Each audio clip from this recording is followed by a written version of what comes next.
Masclán, médico asistente del Servicio de Diagnóstico por Imágenes del Hospital Alberto Sabogal. En esta oportunidad vamos a tocar el tema de vaso. Como ustedes saben, de alguna manera lo que nosotros queremos es tener claro cuáles son los métodos de estudio para favorecer al paciente y tener un adecuado diagnóstico.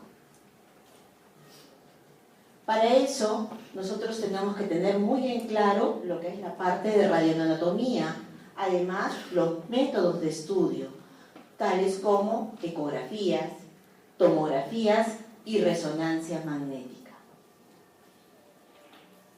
Si bien es cierto, todos ustedes saben cuál es la ubicación del vaso, es importante tener determinado tipo también de conocimientos para no confundirlo con otro tipo de estructuras, ¿no?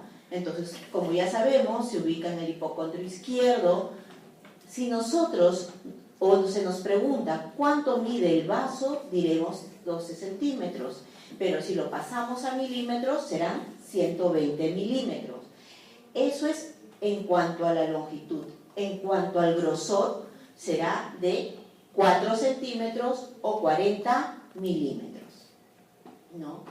Lo que también es muy importante, tener en referencia las estructuras vecinas para ver la ecogenicidad, porque según eso también ustedes podrán hacer un estudio comparativo y ayudar al diagnóstico. La densidad va a estar entre 2 a 9 unidades Hounsfield. Simplemente recordándoles la parte anatómica. Vemos acá una placa radiográfica de abdomen simple, en la cual, como ustedes ya saben, si yo veo esta placa radiográfica de abdomen simple, muy fácilmente podré decir si hay una hepatomegalia, una esplenomegalia, al igual que podré definir estructuras como el psoas y asimismo ver si hay calcificaciones y si estas están proyectadas a nivel renal o del área vesicular, pensar en litiasis. Al igual que si hay calcificaciones en el vaso o en el hígado, calcificaciones o granulomas. Además, podemos utilizar la arteriografía. Si bien es cierto, ustedes saben muy bien que la arteriografía es un estudio en el cual tengo que valerme de sustancia de contraste y por medio de las arterias visualizar si hay alguna patología que puede estar de alguna manera dando mayor complicación a los diagnósticos que yo ya tengo ahí. Variantes anatómicas van a estar de acuerdo a la forma y posición. ¿Cuáles son estas? Nosotros sabemos que si tenemos al vaso, ¿no es cierto?, lo vamos a tener rodeado del riñón izquierdo, del páncreas, y por ahí, si es que el paciente tomó líquido, la cámara gástrica puede llegar hasta la zona del vaso y no confundirla con una lesión quística. Vaso errante. Es una entidad rara y de alguna manera esto básicamente va a deberse a las fijaciones ligamentosas. De alguna manera, muchas veces, si no tenemos la destreza para poder visualizar o no conocemos la forma del vaso, podemos confundirla con masas de otra naturaleza. Vasos accesorios, de alguna manera, se va a producir cuando hay la fusión de una o más yemas esplénicas. Su localización más frecuente va a ser el hilio esplénico, seguido después del ligamento suspensorio. Además, también lo podemos encontrar a la altura de la cola del páncreas, el epíplomo mesentérico, la pared gastrointestinal, la pelvis y más alejadamente el escroto. Poliesplenia, de alguna manera, ya nos está diciendo que van a haber más vasos, ¿no? Y que generalmente a veces los vamos a ubicar hacia la zona del hipocondrio derecho. Hay que tener mucho cuidado porque son diagnósticos raros y que de alguna manera se puede presentar infrecuentemente. Técnicas de exploración. Ya habíamos comentado, la primera, la más fácil, la más usada y la que de alguna manera es la primera que se aborda cuando uno va a la emergencia o va a una consulta externa, es la placa radiográfica de abdomen simple. Dicha placa nos va a ayudar para un montón de patologías y habíamos comentado alguna de ellas. Volvemos a recalcar, vamos a ver esplenomegalia y por ahí será cuando vemos los arcos costales y que este vaso traspasa estos. Calcificaciones, ya sabemos nosotros que van a ser opacidades proyectadas en el área del vaso, ¿no es cierto? Opacidades de densidad cálcica. Además, vamos a ver gas en el vaso. ¿Cómo vemos el gas en el vaso? Imágenes radiolúcidas. ¿Ya? Entonces, todo eso de alguna manera ustedes han ido aprendiendo desde el primer semestre y ahora es el tiempo para comenzar a utilizarlo. Medicina nuclear. Muy bien, sí, nos va a ayudar. ¿Y qué de alguna manera vamos a utilizar? Tendencio 99. Ecografía. Dentro de la placa radiográfica, que es lo más fácil, que puede estar en cualquier emergencia, hoy en día también tenemos el ecógrafo, ¿no es cierto? El abordaje por ultrasonido. Lo que nosotros utilizamos y necesitamos es un ecógrafo de buena escala de grises, con adecuados transductores. Ustedes ya saben que los transductores para ver vaso van a ser transductores ¿de qué tipo? Convexos, ¿ok? Los cuales generalmente van a estar entre 5 a 7, 8 MHz. Si no tenemos los transductores adecuados, no vamos a poder de alguna manera brindarle al paciente un adecuado diagnóstico. Dentro de las patologías que vamos a encontrar y que podemos visualizar con el ecógrafo, van a ser dos tipos de patología. ¿Cuáles son esos dos tipos de patología? Las lesiones focales y las lesiones difusas. ¿Cuáles son las lesiones focales? Todas aquellas que van a estar relacionadas a nódulos y masas. ¿Cuáles van a ser las lesiones difusas?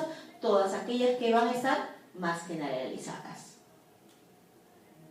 Ojo, hoy en día podemos acceder también a la biopsia percutánea, ¿no es cierto? Para eso necesitamos la ayuda de la parte del equipo de ecografía y tratar de hacer el abordaje, sobre todo para tomar, ¿qué cosa? Las biopsias famosas. Y después, no solamente para tomar las biopsias, sino también ¿para qué? Para hacer el control de las biopsias, porque como ustedes ya lo saben y lo han debido ver en cada una de sus sedes, podemos formar ¿qué cosa? Colecciones hematomas, ¿no? De repente, en el primer instante, el paciente no va a tener mayor sintomatología, el dolor puede estar ahí, pero el hecho que de repente vean de que la hemoglobina, el hematocrito está bajando, ya nos hace de alguna manera sospechar que por ahí puede haber una fuga de sangre. Tomografía, el de elección, obviamente, ¿no es cierto? Y nos va a ayudar no solamente para ver el diagnóstico tomográfico, sino también, ¿qué cosa? El estadiaje, ¿ok? Entonces, cualquier paciente con un cáncer y después para ver hasta dónde ha migrado, hasta dónde se ha ubicado este cáncer, tomografía. De acuerdo a los niveles de uricreatinina de cada paciente, serán tomografías con contraste, sin contraste. Sobre todo, si son oncológicos, serán con contraste. Y sobre todo, nivelando, si el paciente no está bien con uricreatinina, nivelando la uricreatinina. ¿Ok? Las arteriografías ya habíamos hablado. Ecografía.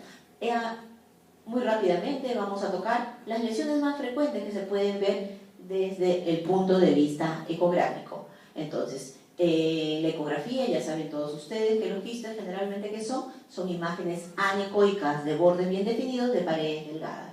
Entonces, vamos a tener que los quistes desde el punto de vista esplénicos son muy frecuentemente el resultado de traumatismos, ¿no? Y que pueden, a veces, muchas veces, hacerlos confundir con unos hematomas. Para eso, ¿cómo yo voy a deslindar esto? La parte clínica. La parte clínica es lo que me va a dar el nombre. Y después, conforme yo vea mi imagen, ya tendré todo el conjunto del diagnóstico. mientras ustedes no usen la parte clínica, no van de alguna manera a poder ayudar mucho a su paciente. ¿Ok? Entonces, pueden originarse también por infecciones o infartos previos. Su aspecto de alguna manera va a ser muy similar a los quistes de otros órganos, por eso les dije que van a ser anecoicos. Ocasionalmente por ahí podemos ver algunas calcificaciones, de alguna manera, lo que va a implicar algunos criterios de tal vez malignidad. El aspecto ecográfico del Echinococcus esplénico es similar al del hepático, o sea, realmente patología hepática y esplénica casi van de la mano. Los pseudoquistes del páncreas pueden erosionar el vaso, simular quistes esplénicos y sobre todo tener cuidado. Ojo, ¿por qué? Porque de alguna manera van a haber lesiones que van a estar muy cercas y pueden ustedes dar un diagnóstico erróneo. ¿Como cuáles? Como los aneurismas, ¿no es cierto? Y el más famoso, ¿cuál es? El aneurisma de la aorta. Pero ustedes ya saben que el aneurisma de la aorta va a estar a nivel central, van a ver ustedes que la aorta va a estar latiendo en forma pulsátil, que de alguna manera no va a tener la característica del quiste, obvio, ¿no es cierto? A menos que por ahí veamos que ese aneurisma haya tenido otro tipo de complicaciones, disecciones, trombos, que puedan alterarnos su morfología. Para esto yo me voy a guiar de qué cosa? Del Doppler, ¿no? Si yo pongo el Doppler y es un aneurisma, que es un aneurisma, una dilatación de la arteria, simplemente voy a ver al Doppler color, al espectro voy a ver ondas, tipo sístole, tipo diástole, y de alguna manera podré así tener un diagnóstico más preciso. Entonces, lo que les quiero decir, duda si es un quiste o no es un quiste, póngale Doppler. Y el Doppler nos va a sacar de toda duda. ¿Ok? Tumores. ¿A cuáles tenemos? Los hemangiomas. Los hemangiomas del vaso son realmente frecuentes y de alguna manera, generalmente cuando los encontramos van a ser hiperecogénicos. ¿Quedó claro? Bordes pueden ser bien definidos y sobre todo aspecto homogéneo, ¿no? Vamos a tener también los amartomas y linfangiomas, que también son los tumores benignos. Van a ser mucho menos frecuentes, ¿no es cierto?, que los hemangiomas, y sobre todo vamos a ver que los linfangiomas, la característica que van a presentar es que como si fueran varios quistes con tabiques, ¿no? Entonces, de alguna manera, esto me va a apoyar a pulir más mi diagnóstico. ¿Qué pasa con los hemangiosarcomas? En este caso van a ser tumores de estirpe más maligna y de alguna manera vamos a ver que una de las características que van a ser heterogéneos, ¿no? En pocas palabras, inhomogéneos, ¿no?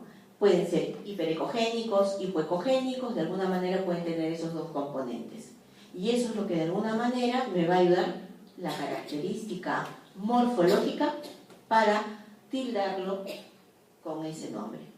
El linfoma esplénico puede afectar al vaso en forma unifocal, multifocal, va a depender del estadio, va a depender qué tanto ha tomado el órgano.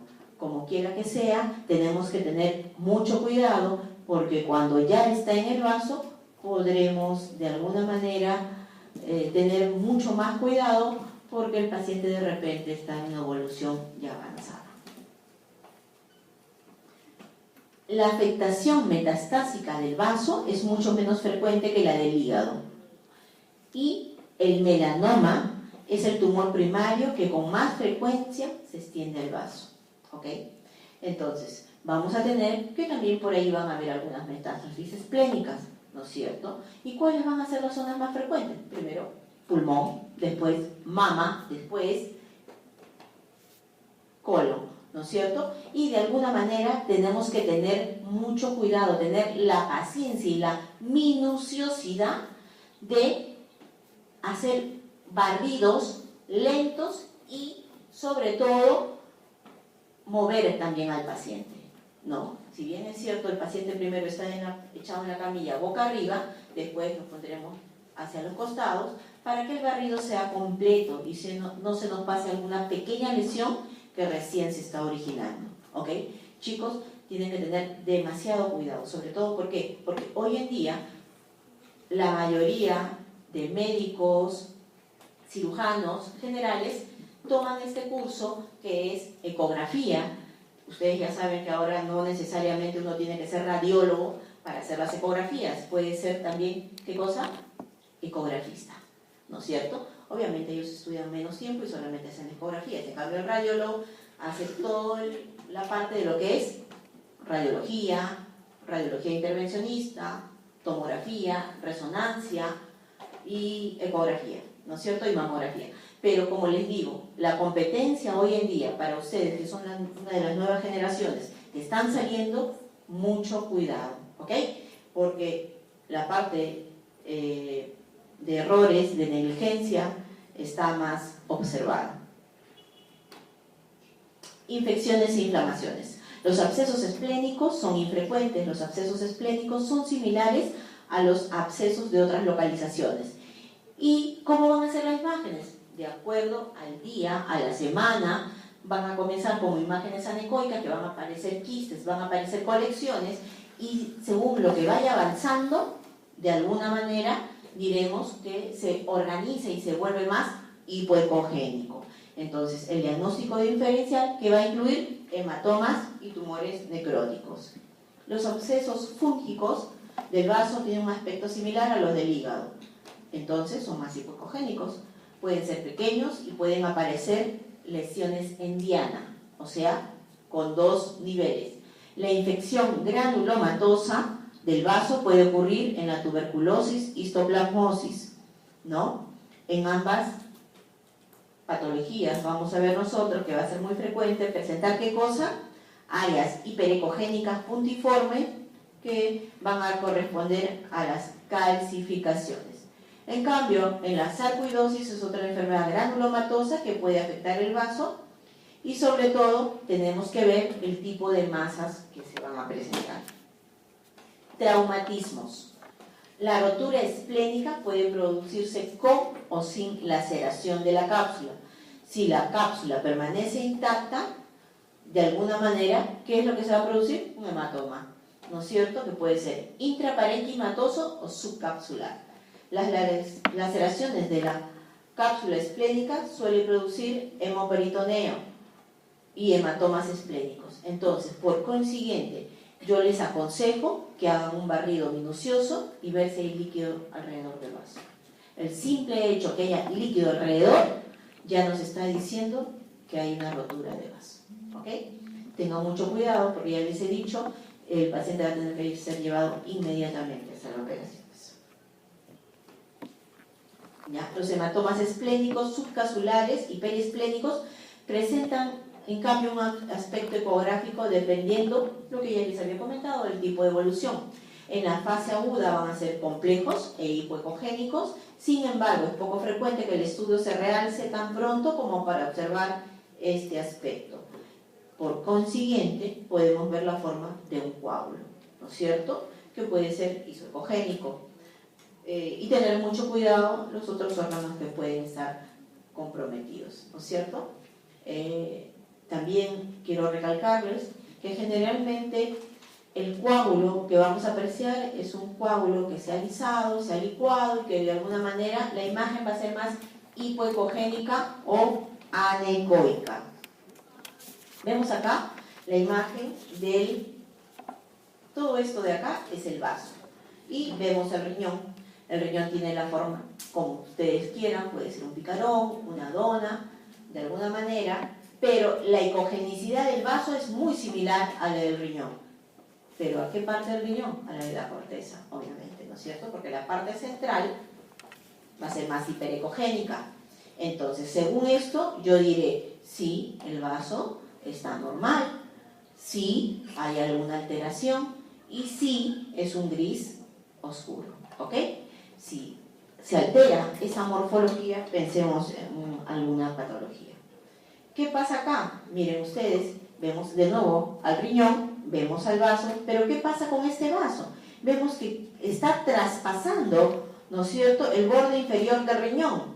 Entonces, sin medirlo, yo ya estoy asumiendo que este vaso está aumentado de tamaño. Y miren lo que vemos arriba. En la parte de arriba vemos líquido, ¿ok? Entonces, riñón, vaso, ¿no es cierto? Y líquido. O sea, puedo pensar que puede ser líquido por ascitis, puedo pensar que es líquido por un abdomen agudo, ¿no? Va a depender de la clínica del paciente, ¿no es cierto? Si viene un paciente con abdomen distendido, no comprime y todo lo demás, será líquido libre en cavidad por un abdomen agudo. Pero si es un paciente cirrótico, nefrópata, puede ser simplemente parte de una patología crónica. ¿Qué vemos acá? Miren, esto es muy diferente, ¿eh? Acá está el vaso, pero vemos una imagen bien definida, ovalada, redonda, ¿no es cierto?, que está ocupando parte del vaso. Entonces, puedo decir qué cosa es un quiste, ¿ok? Diagnóstico diferencial, un hematoma, una colección. Por eso les decía, la clínica es la que les va a dirigir. Seguimos con nuestro amigo el vaso. Viene el vaso, pero en esta oportunidad ya no estamos viendo imágenes anecoicas. Acá estamos viendo imágenes ¿de qué tipo? Hipoecogénicas, y que no es solamente una, como ya habíamos visto, sino es 1, 2, 3, 4, 5. Entonces, primer diagnóstico, metástasis. Segundo diagnóstico, de repente el paciente está haciendo fiebre. ¿Qué será entonces? Abscesos. ¿Ok? Síndromes esplénicos. Esplenomegalia. Detección de esplenomegalia. ¿No es cierto? Causas de esplenomegalia. Y ustedes ya saben muchas de ellas, porque en la parte de medicina las están trabajando adecuadamente y están de alguna manera estudiando varios de los diagnósticos, como cuáles: infecciosas, sarcoidosis, colagenosis, tumores, anemias, hipertensión portal, metaplasia, quistes, dentro de los más frecuentes. Infartos en el vaso. Esto sí es una imagen muy característica y es bueno que de alguna manera lo tomen con bastante minuciosidad. ¿Por qué? Porque van a ser imágenes hipoecogénicas en la ecografía e hipodensas en la tomografía, con una morfología triangular, porque hasta ahora lo que hemos estado viendo, todos tienen forma redonda. Entonces, por eso es que le decía que esto es diferente, porque tiene la forma triangular los infartos. Y tienen también una forma más en cuña, cuneiforme, con base en la periferia del vaso y el vértice, ¿a dónde va a estar dirigido? Al vidrio del vaso. ¿Nos podemos ayudar de qué? Tecnesio 99, que Tecnesio 99 es un radiofármaco, donde lo vamos a ver en medicina nuclear. Entonces, la tomografía va a demostrar múltiples cicatrices de infarto, depósitos de calcio, pero esto es cuando ya pasó bastante tiempo. Acuérdense que al inicio de la clase nosotros hemos dicho que por medio de la placa radiográfica de abdomen simple, que la mayoría de veces a veces la dejamos de lado, vamos también a poder dar algunos diagnósticos, ¿ok? Y utilizarlo para el beneficio del paciente. Traumatismos esplénicos, pero eso ya desde el punto de vista tomográfico. Vamos a ver dos lesiones fundamentales. ¿Cuáles son? Hematoma subcapsular o intraesplénico y desgarro esplénico. Y ustedes miran, pero ¿cómo voy a diferenciar un hematoma subcapsular? Vamos a ver que tiene el aspecto de colección líquida. La forma, chicos, la forma media luna, ¿ok? Y de baja densidad, localizada en la mayoría de los casos a lo largo del borde lateral del vaso, ¿no? Entonces, esta imagen que ya habíamos dicho en media luna es la que de alguna manera nos va a ayudar a definir mejor esto. Ahora, ¿pero qué pasa?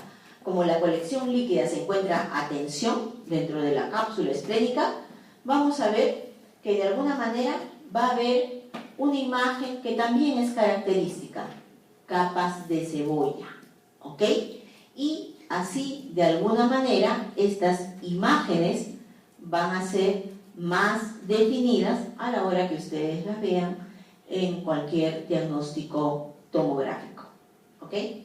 Los hematomas subcapsulares pueden ser isodensos con el parénquima esplénico y sobre todo a la hora que administramos contraste y solo van a ser visibles después de administrarlos.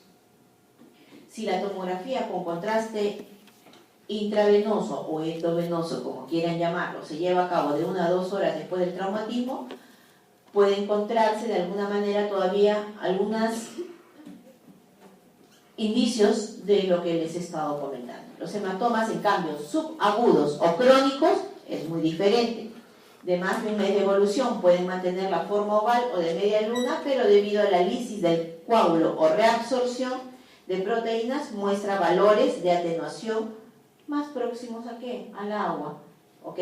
Entonces quiere decir que es más líquido, ¿no? Entonces ahí donde pueden consistir en quistes falsos o no epiteliales. Rotura del vaso. Ya lo habíamos comentado desde el punto de vista ecográfico y ahora lo vamos a encontrar desde el punto de vista tomográfico. Muy fácil. ¿Y por qué muy fácil? Primero, límites esplénicos poco definidos. Si ustedes no ven esa morfología que en imágenes anteriores hemos visto de bordes bien definidos, que es muy similar a la del hígado, pero más pequeña el vaso, entonces, ojo, y no encuentran ninguna lesión, ya de alguna manera ustedes pueden estar pensando que hay una rotura del vaso. ¿Qué más? Parénquima esplénico que esté heterogéneo. También les lleva a pensar esto. ¿Qué más? Desgarros lineales. De repente van a ver unas pequeñas imágenes anecoicas lineales. Piensen también en esto. O si no, estrelladas. Pero las más frecuentes son las lineales. Coágulos periesplénicos. Líquido libre en espacios subfrénicos o en cualquier otro lugar de la cavidad, ¿no? Pero esto de acá, entonces ya saben, fundamental para que indirectamente lleguen al mismo diagnóstico. Quistes esplénicos por tomografía. Los quistes del vaso pueden ser parasitarios revestidos por epitelio o sin revestimiento, ¿no? Los quistes parasitarios se deben a infecciones por el equinococos granulosos, como ustedes ya lo saben. Y de alguna manera el aspecto de edad y dosis esplénica en la tomografía, ¿cómo les vamos a ver? Como masas hipodensas, ¿ok? Que pueden ser únicas, múltiples, y qué sé yo, con tabiques, sin tabiques, multiseptados, multilobulados. Entonces, de alguna manera, esto nos va a ayudar a tener este diagnóstico. Y sobre todo, ¿con qué? Cuando se administra contraste. ¿Ok? A menudo es imposible distinguir los quistes verdaderos de los falsos, a menos que ustedes por ahí vean una falsificación, y si ven una falsificación, de alguna manera van a pensar que son más falsos, ¿ok? Entonces, ténganlo en cuenta dentro de su abordaje ecográfico y tomográfico sobre todo. Los pseudoquistes pancreáticos también de alguna manera nos pueden confundir. ¿Por qué? Porque el páncreas, ya habíamos comentado, desde la parte anatómica que está al costado del vaso. Entonces, ustedes muy bien saben que cuando un paciente tiene pancreatitis, ¿ok? Y tiene los criterios de Baltasar, van a haber colecciones, va a haber líquido libre en cavidad, de acuerdo a los estadios de Baltasar. Obviamente, si es un Baltasar inicial, no, pero si está ya en estadios finales, el paciente va a hacer colecciones y va a tener líquido y obviamente que va a estar en UCI y no va a estar hospitalizado en cualquier cuarto normal, ¿ok? Linfoma. El linfoma de Hodgkin es la neoplasia maligna con mayor frecuencia que afecta el vaso. La tomografía es importante para el diagnóstico, estadiaje y seguimiento, como ya les había dicho, ¿no? En la enfermedad de Hodgkin, la presencia de esplenomegalia no establece por sí sola el diagnóstico de él. ¿Ok? Entonces, como quiera que sea, de todas maneras, la tomografía, si bien es cierto, nos va a ayudar, necesariamente tenemos que solicitarla en varias oportunidades. ¿Por qué? Porque de alguna manera, a veces, vemos que hay cuadros tan agresivos que pueden abordar al paciente en poco tiempo y sobre todo el seguimiento. ¿Ok? El 30% de los linfomas no Hodgkins van a ver que va a haber afectación esplénica. Realmente es bajo, ¿no? A ver, veamos. Neoplasias primarias. El vaso van a ser raras. Entre los tumores benignos se encuentran los amartomas, los hemangiomas, que también los habíamos hablado de alguna manera en la ecografía, el adenoma. Vamos a ver también que hay otros que van a estar por ahí, como cuáles, los quistes dermoides, fibromas, leiomiomas, osteomas, condromas y los lipomas, que son los tumores grasos. Pero hay un tumor que de alguna manera nos hace abrir un poquito más los ojos, y es un tumor que se llama angiosarcoma. Es un tumor primario más frecuente del vaso, pero ¿qué pasa? El pronóstico va a ser malo, ¿ok? Como sucede con el angiosarcoma hepático. Entonces, tanto si es angiosarcoma hepático o esplénico, tenerle mucho cuidado porque el pronóstico de alguna manera puede jugarnos una mala pasada. Pero ¿qué pasa con este angiosarcoma?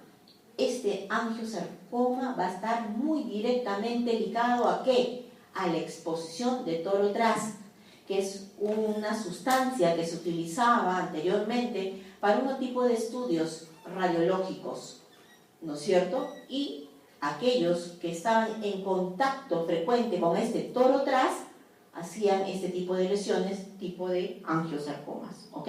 Entonces, la parte de antecedentes, filiación, fundamental también, ¿ok? A menos, y por ahí pues obviamente la biopsia, ¿no? Que nos va a reforzar este diagnóstico. El angiosarcoma esplénico aparece en la tomografía como una masa de baja densidad que puede contener componentes sólidos y quísticos, o sea, es heterogéneo. Va a haber un patrón de realce, porque todos ustedes saben que todos los tumores van a ser realzados a la administración de contraste, ¿no es cierto? Y sobre todo hay que tener mucho cuidado porque dentro de las posibilidades diagnósticas, ¿no es cierto?, tenemos que ver la parte de historia clínica. Metástasis. Aunque el vaso actúa como un filtro hematológico, y ustedes lo saben muy bien esto, es de localización poco frecuente para los carcinomas metastásicos. Las metástasis esplénicas solo se descubren a veces en el 4% de las pacientes. Y vamos a ver que de alguna manera, ¿a qué van a estar ligados? Lo mismo que comentamos anteriormente, a los melanomas, a los carcinomas de pulmón, mama, estómago, páncreas y colon, ¿no? Entonces, ¿pero cómo van a ser estos nódulos? Ya habíamos dicho, la mayoría son redondos. Solamente hay muy pocos que van a tener otra forma que no va a ser la característica de nodulares, redondas e hipodensas. ¿Ya? Entonces va a haber de todas maneras, que quede claro, el grado de realce contraste. Las lesiones de tamaño considerable suelen haber una zona central de densidad de necrosis. Entonces las metástasis que además van a tener fuera de la captación, el realce y van a ser hipodensas, necrosis. ¿Ok? El carcinoma de mama metastásico es un tumor que con mayor frecuencia adopta ese patrón y que va a provocar esplenomegalia, engrosamiento de la cápsula esplénica, infarto del vaso. Y nosotros ya sabemos que cuando hay infartos del vaso, ¿qué va a haber? ¿Imágenes de qué tipo? Por ahí lo escuché, más fuerte. Triangulares. ¿Ok?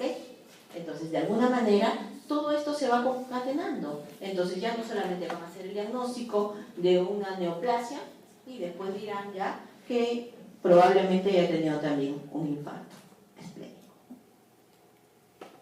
Abscesos.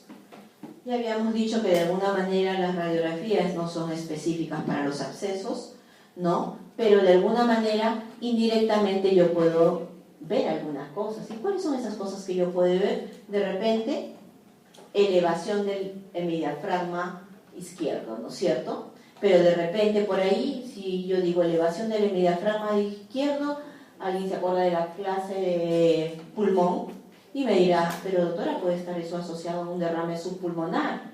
También puede entrar dentro de la presunción diagnóstica. Pero también vamos a ver que van a haber esos derrames bien definidos, que son radioopacos, visualizados sobre todo desde el punto de vista radiológico y sobre todo lo característico, ¿qué cosa es? Su curva de Damasón, en caso que sean derrames moderados, y si son mínimos solamente va a haber una obturación de alguno de los senos costodiafragmáticos, ¿ok? Entonces, a tenerlo en cuenta, porque eso ya lo saben ustedes. Atelectasias también, ¿no? O infiltrados de la base del pulmón. Entonces, toda la lesión generalmente, ¿dónde va a estar? En el lado izquierdo, ¿no es cierto? vamos a ver que también la cámara gástrica va a estar desplazada, ¿no? ¿Dónde está la cámara gástrica? Acuérdense ustedes, generalmente la cámara gástrica va a estar en la placa radiográfica por debajo casi del diafragma izquierdo a unos 5 milímetros aproximadamente. Entonces, si ustedes no la ven en esa zona, quiere decir que probablemente su paciente está entrando a alguna patología donde tengan que hacer unidad clínica. Los hallazgos en la tomografía no siempre son específicos de abscesos esplénicos. Las lesiones solitarias, centrales o múltiples de baja densidad, redondeada o no redondeada, a la larga, o irregular o espiculadas, de alguna manera me van a dar, siempre y cuando yo tenga contraste, mayor especificidad, ¿ok? ¿La presencia de área en el interior de la cavidad es pactoneumánica de absceso? Sí. Entonces, que quede claro, abscesos, neoplasias con contraste.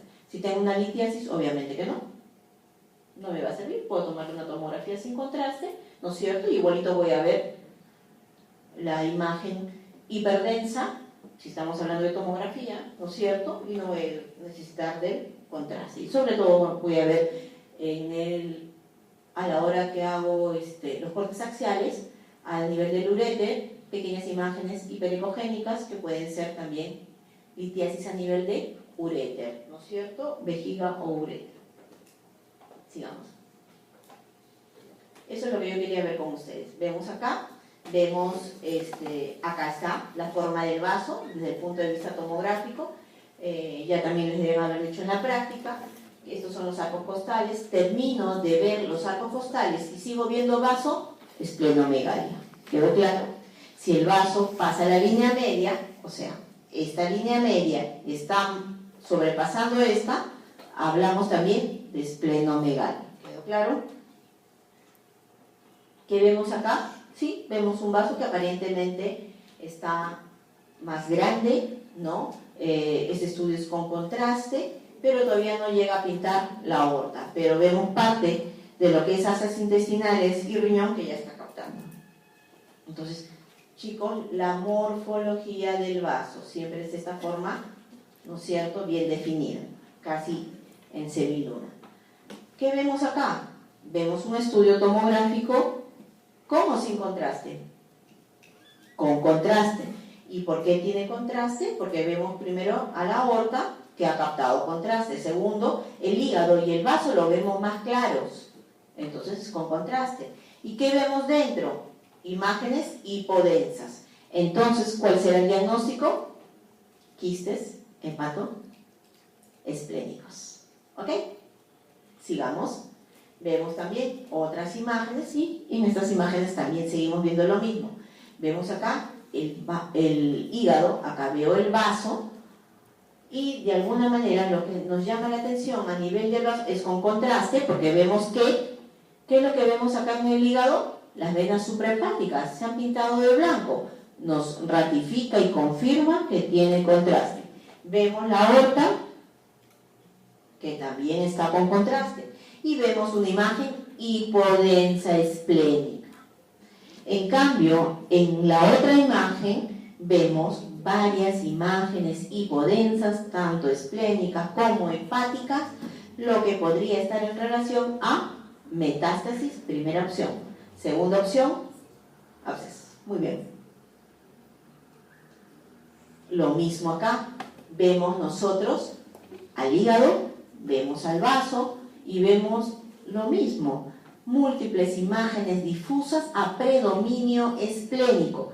Independientemente de eso, vemos líquido libre por fuera, que puede estar en relación a citis o líquido libre en cavidad.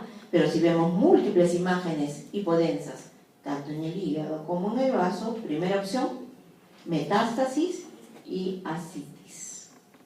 Seguimos con la otra imagen. En la otra imagen también, este es sin contraste, ojo, en la otra imagen es con contraste, vemos las venas suprahepáticas que han captado ya contraste, vemos la aorta también que se ha pintado y vemos que a nivel del vaso también pequeñas imágenes hipodensas que hasta donde se puede apreciar no han captado contraste. Resonancia magnética. Resonancia magnética Vamos a ver que el vaso suele estudiarse como parte de una exploración completa del abdomen superior y que de alguna manera vamos a requerir ¿de qué?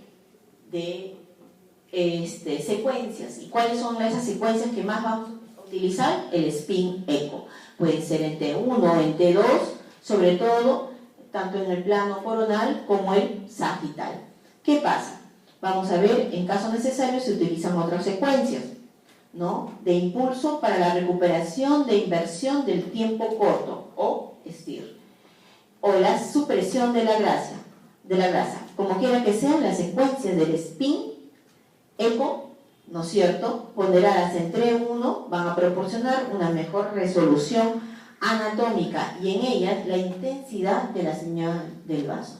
Quiere decir que si ustedes tomaron una tomografía y no se vio la lesión, procederemos a verlo desde el punto de vista tomográfico. ¿Quedó claro? Utilizando ¿qué cosa, chicos? Gadolinio. Ya saben que para la tomografía ¿qué vamos a utilizar? Yodo. ¿Ok? ¿Y cuál va a ser el problema que no puedo utilizar yo el resonador? ¿Por qué no voy a poder? De repente tiene una prótesis en una de las piernas, tiene de alguna manera marcapasos y otras artefactos metálicos que obstaculicen, y si no, de frente la tomografía, a que no sale. Ok, entonces las secuencias ponderadas en T2, la intensidad de la señal del vaso es mayor que la del hígado, normal, lo que permite la detección de lesiones esplénicas, tanto sólidas como quísticas. Obviamente, para definir un quiste no voy a tomar una resonancia, pero sí, en caso es un quiste que tiene otro tipo de componentes y hay duda, ahí sí voy a tomar la resonancia. Sin embargo, debido a la facilidad para el artefacto de movimiento, ojo, artefacto de movimiento, si el paciente está inquieto, ¿no es cierto?, tanto tomografía como resonancia no me va a ayudar. ¿Qué es lo que voy a hacer? Traer al anestesiólogo y sedar al paciente. Entonces, mi examen va a salir bien. Si no, me van a ver unas rayitas que de alguna manera no van a poder definir bien la lesión. ¿Quedó claro? Y sobre todo, peor, si les mandan una reconstrucción, menos se va a poder reconstruir. La resolución anatómica de las imágenes ponderadas en T2 suele ser inferior y pueden mejorarse con las técnicas de supresión de movimiento, de compensación respiratoria y entrada cardíaca. Otros planos para la toma de imágenes, ustedes ya lo saben, pero se los vuelvo a decir, que es coronal y sagital. Puede ser útil para evaluar las lesiones específicas a lo largo de la superficie diafragmática del vaso, pero rara vez se usan en los estudios habituales. El uso de contraste mejora la detección de lesiones focales y el diagnóstico diferencial de esplenomegalia. Entonces, de alguna manera, acá vemos imágenes coronales y sagitales en resonancia. Chicos, ha sido un gusto estar esta tarde con ustedes y de alguna manera darles alguno de los alcances. Gracias.